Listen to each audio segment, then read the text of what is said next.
ჯეოსელი წარმოგიდგენთ 2021 წელს გადაღებულ დოკუმენტურ ფილმს 2011 პორტირება. გახსოვთ როგორ გადახვედით ჯეოსელზე? თებერვალი იყო, ხო? ხო, თებერვალში დაიწყო. 2011 წელი იყო. თებერვალი. 16 წლის ვიყავით. 10 წლის წინ, ხო?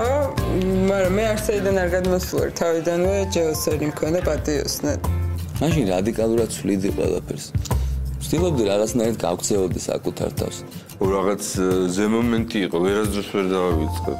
პორტირებამდე, სანამ ჯეოსელზე გადმოვიდოდით, აცოფებდნენ სხვა ქსელები. 1000 შეზღუდვა იყო, არც ინტერნეტი, არც არაფერი. ისეთ სერიოზული საუბრების დროს გამთიშვია ტელეფონი. გავტანჯეს ამ მობილურმა კომპანიებმა და ზოგის არ იჭერდა, ზოგს ეთიშებოდა. მაგრამ ბოლოს ჩუმად გავჯეოსა. მოიცა ჩავრთავ.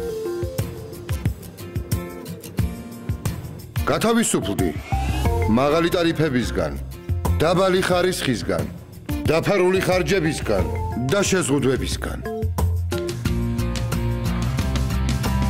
გაერთიანდი ჯეოსელში შენივე ნომრით.